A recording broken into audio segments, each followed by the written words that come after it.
Hello everyone and welcome to my channel. I'm Katie and today I thought I'd try something new. I decided to give a prompt book a try and the one I went for was Witchy Things to Draw. I found this on Amazon and I'll leave a link down below if you want to go for it yourself. As with any prompt book, it is page upon page of prompts. This obviously has a witchy theme and some pages have one prompt and some have two. The first 3 pages of this book had one prompt on each page, so I decided to combine those 3 because I thought on their own I don't think I could do anything all that interesting. It would just be drawing an object, whereas if I combined all 3 I can create a scene. That sounds terrible saying I'll create a scene, but you know what I'm on about. The 3 prompts are a pillar candle, a pendulum mid-swing and finally a quartz point. I started off by just sketching each of the items in the prompt, and let me tell you now, if you do decide to get this book, just be aware that the paper is like what you would get in a paperback novel.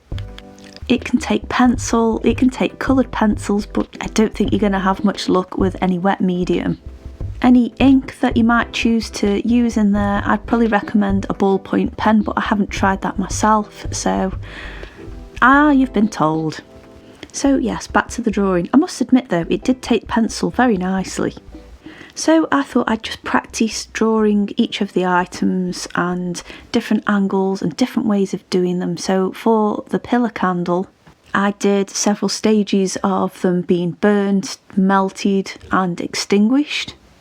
For the pendulum, I tried different ways of the hand holding it, and for the quartz points, I'm not great at drawing them, so I guess I just practiced them. I also thought about making a pendulum from a quartz point, as well as setting up a nice scene of a melting candle with the quartz points around it. I've said quartz points quite a lot there, and I'm probably going to say it a little bit more. I eventually settled on a design where there would be a pendulum swinging over a extinguished candle, which would be surrounded by quartz points, either around the base of the candle or around the edge of the picture. I thought it would be a nice touch to have the pendulum swirling and swinging in the smoke that's come from the candle, and I sketched a rough idea here. I also sketched some more in another sketch pad which I haven't shown on here, but when it came to it, the final design doesn't look that much different than what's in the sketch pads. I'd already pre-sketched it before adding the ink because I didn't want the proportions to go all strange and weird, but I did share the sketches in the sketch pad, so you know the thought process there. I thought to add a little bit additional movement, I would have the pendulum looking like it was swinging, so I drew 4 of them in just to give the illusion that it's swirling around. I went for a Art Nouveau style frame and decided to incorporate the quartz points into the corners.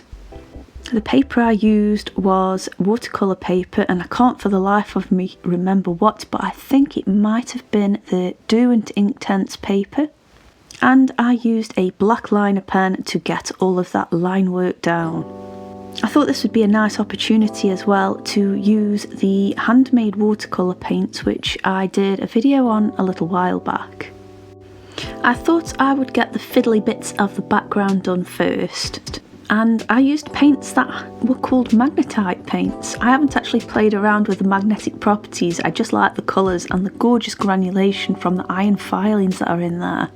I used a flesh colour for the hand, but to be honest, I don't really like it at this stage, and I do go back in there and give it a little bit more depth. It just looks a little bit too flat, I thought. I used a non-magnetite paint for the smoke, and I kept it a similar colour to the background because smoke, I mean, it kind of is semi-transparent or semi-opaque. And I thought if I added like a grey smoke in there or a different colour smoke, it might just look a little bit odd.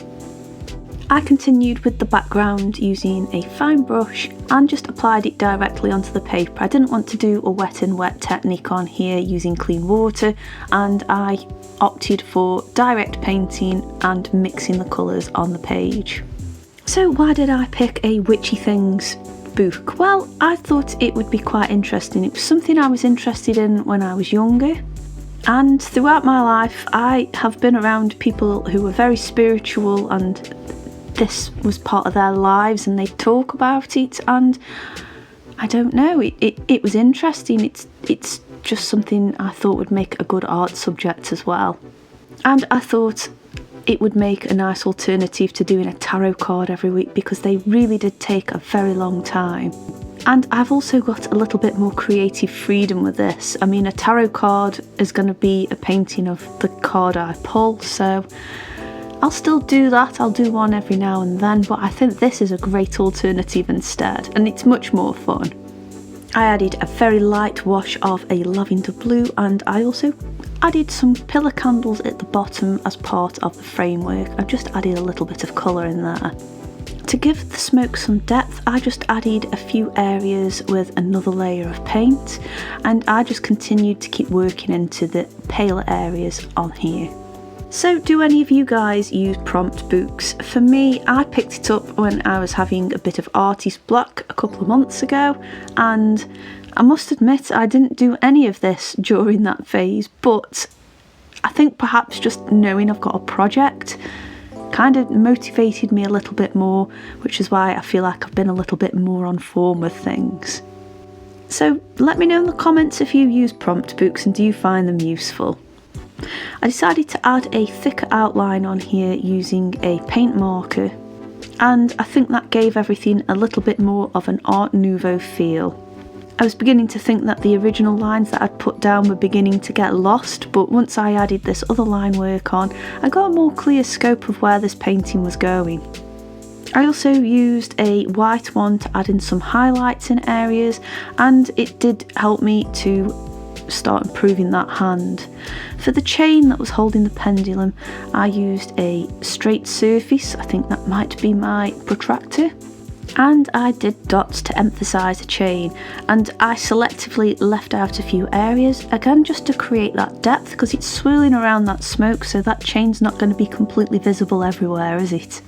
I really enjoyed putting these prompts together, and I'm going to make this a series, I reckon.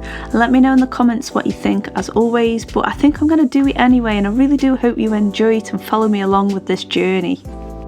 I also think this book is going to help me go through some of my supplies as well and use lots of different ones, so I can give you little bits of advice as I go along with that.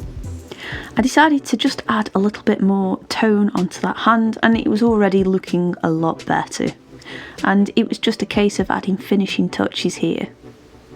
I really enjoyed doing this painting, and I really hope you have enjoyed watching it, and I really would like to hear in the comments whether you have or not, or just give me a thumbs up. These all speak volumes to me and gives me a bit of a nudge in the right direction as to what you guys want to watch. I do hope you'll tune in for the next one though, as I might have already prepared that, and I might place that in next week, so please let me know what you think. Again, I appreciate every little bit of feedback from you guys. Well, we're all completed here, and that is the first of this little series I'm doing done. If you want to watch some more arty videos, there should be a few on the screen now, and maybe a playlist, and of course the subscribe button. In the meantime, thanks for watching, and I'll see you soon. Bye!